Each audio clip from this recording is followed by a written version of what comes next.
Hey guys, welcome back to an interesting video on Wild Rift. So today we're back with a Pyke basic, and this is a pretty interesting one because Pyke is a very interesting assassin carry style kind of support that can technically solo kill people by yourselves, but it's a lot more like playing a catcher style, like a hook champion with a lot of CC, and it's really good utility for your team as well. But at the same time, you can sort of carry the team by yourself as well. So it's really good, really strong support if you are the kind of player that likes to carry themselves, because you can be the one setting up all the plays and such. So anyways, without further ado, let's hop straight into the practice tool to go over his skills.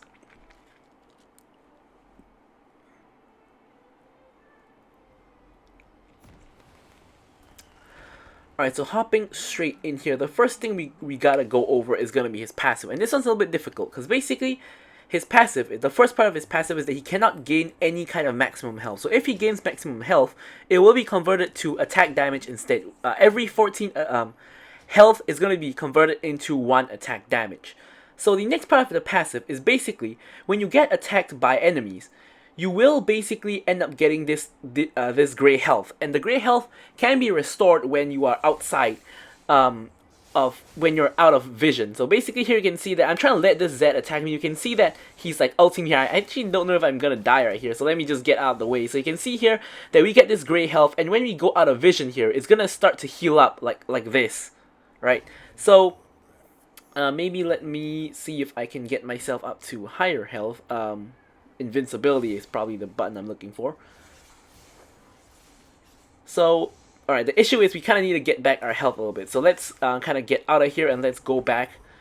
If this guy will actually allow us to do that. He's actually going to just die to the tower because, because he decided not to walk away. But anyways, let's quickly just go back. Turn off the invincibility. And let's get back our health. So, you saw that we got very little shield right there, and the reason that is the case is because there's only one enemy. So Pyke is meant to be played in the support role. So Riot basically made it such that when there's 2 enemies and above, the healing is going to be a lot more. So let me just show you guys over here. I'm gonna spawn a couple of enemy dummies. So these are gonna count as actual enemy champions. So you can see here that the gray health is already significantly more.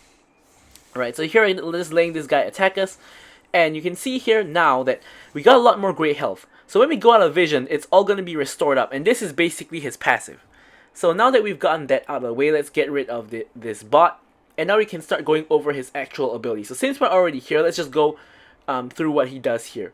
So his first ability is his hook, right? But if you let go of it instantly, it's going to just stab in front of him. And whether you do the stab, which does 65 damage, or you do the hook, which when you hold it is going to become a hook, it also does the same amount of damage, which is 65 damage. This is something that a lot of people don't know, because on a lot of champions that you can charge and you can instant cast, like Pantheon for example, if you instant cast, it'll actually do more damage than if you charge it. So, of course, this is pretty much the ability everyone knows Pyke for. What happens here is that when you press and hold, you're going to get slowed by 30%, and you're going to, of course, charge up your hook. And when you let go of it, it's going to pull an enemy towards you, but for a fixed distance. So, for example, here, I'm going to pull him to a fixed distance towards me. So, if I'm closer to him, it's going to actually pull him behind me. So, it's going to always throw the guy a fixed distance. So, the further you are from him, you know, if you're far away from him, he's going to be in front of you. If you're really close to him, like this, he's going to land up behind you. Alright, so what else you want to know about Pyke is that all of his abilities scale off of lethality. So for example, on his passive, the more lethality you have, the more gray health you can get. And for this ability, the more... this ability actually doesn't scale with lethality, but the others actually do. So this one just scales off of your physical damage. But next up, you have your W. So your W, what happens here is you go into a ghost water dive. So what this is basically you get a lot of additional movement speed. Now, of course, I don't actually have a lot of lethality now, so the movement speed is not so obvious. Maybe let me just go back to base.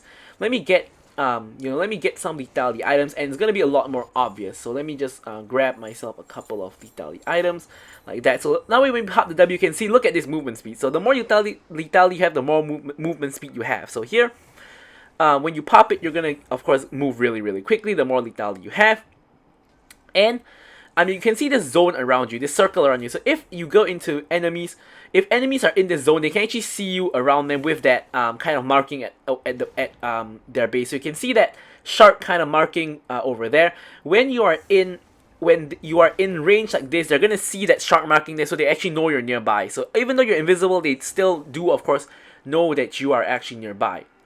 So next up is his E. So his E is basically just a dash, like that you can go over walls.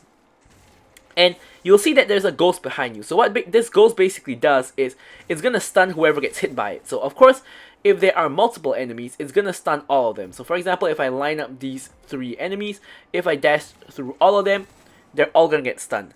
And of course, when this is happening, you can actually move. So for example, you can extend the range slightly by walking or by casting your W, for example. So for example, let's say if there are 5 dummies here, I could not actually hit all of them if I were just to do this. Actually, I could, because you know, I have a lot of movement speed. So let me just put something a little bit further. Let's say over here. So let's say if I just dash like that, I can only reach the. Actually, can I even reach this last guy? I actually can reach all of them, I think. So let me just try that again. Yep, I can actually reach the last guy. So let me just spawn a guy further away. So for example, like this. So there's no way I can reach the last guy over there. If I dash through like that, I can only reach the 3rd guy. Even if I try to keep on running, I can only reach the 3rd guy. So for example, what you can do is you can actually do this, and then you can actually reach all of them. So that could be like, you know, that's sort of like a mini combo in itself already, although we're not really even in the combo section. But yeah, so that's what your E basically does. And your E works with flash as well. So for example, you can do this, you can flash and you can stun all of them. And you can also flash to redirect your E, but I'm going to talk a little bit more about that when we get into the tips and tricks section of the video. So finally, we have his ultimate, and his ultimate basically is the one everyone knows. It's the it also scales off of lethality, by the way. So it's the death from above. Basically what it does is it's going to execute enemies that are below a certain threshold. So if it doesn't execute, you're going to just dash to the spot. And obviously you guys know that there's a marker. For the enemy dummies, is of course the marker is kind of really high, simply because they have a lot of health. But if we get Z back in the lane here, if we can actually find him, we can probably take a look at the marker here. So let me just disable him, because he's just running all around. So you can see that there's this line here. So when you get him below the threshold, you can see this mark. So this mark is basically your execution threshold. When they are below the mark, you can just ult and they will just basically die instantly. You will get additional gold, and your last assisting ally is going to get the maximum amount of gold. So basically Pyke is meant to literally be a KS champion, right? So when you cast your ulti, if you get a reset, you are going to, of course, get a short cooldown where you can recast it within the next, I believe it's around like 20 seconds or so. And if you hit someone and they don't die, you're just going to jump to them, which sometimes is what you want, sometimes it's not really what you want. But yeah. So now that we've gone over his skills, let's go over his leveling order. So if we reset level, at level 1 you generally are going to want to take your hook.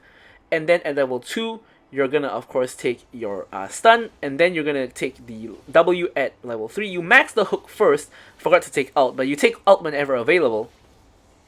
You max your E second. And then you max your W last. Again, forgot to take ult when available, but that's basically the leveling order of Pyke. So now we're going to move into talking about some combos. And honestly, Pyke, in terms of combos, it's not really too difficult. He basically only has a couple of combos. Let me just clear the dummies real quick, because it's kind of getting a bit annoying. But let's just spawn one dummy.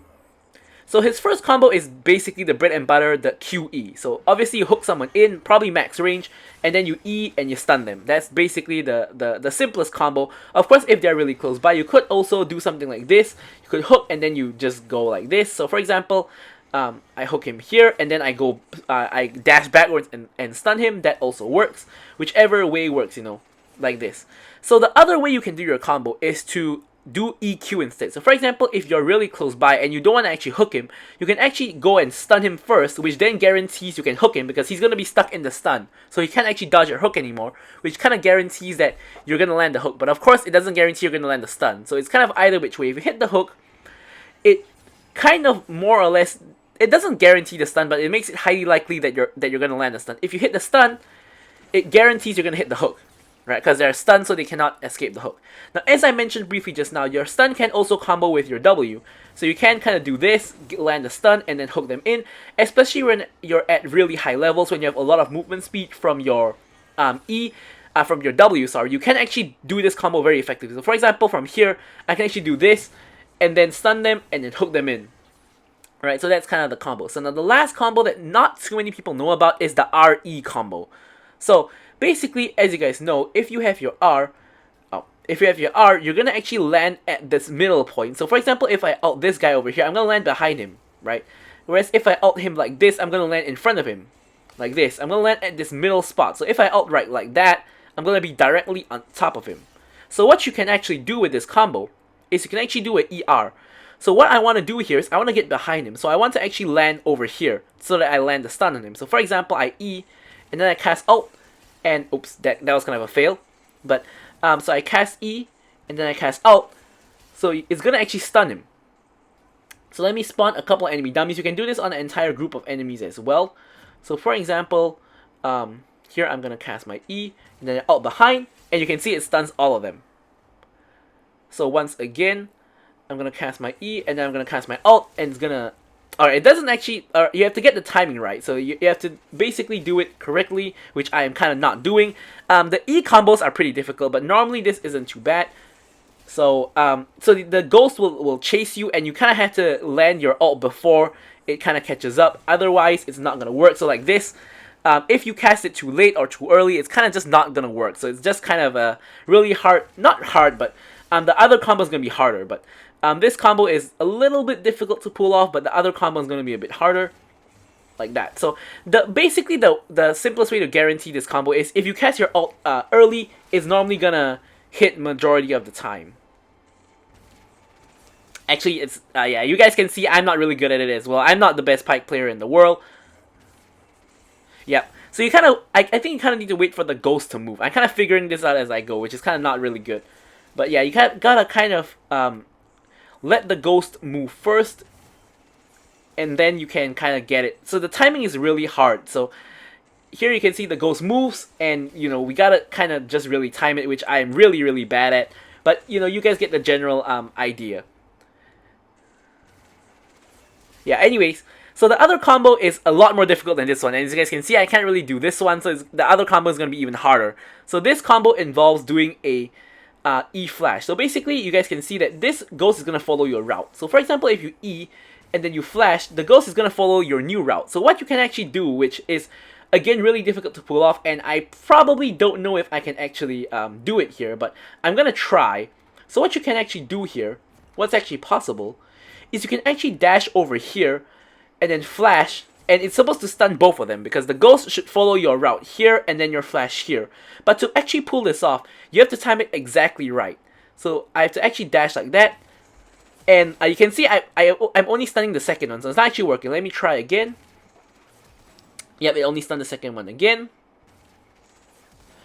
Yeah, it's really, really difficult to pull off, but it is possible.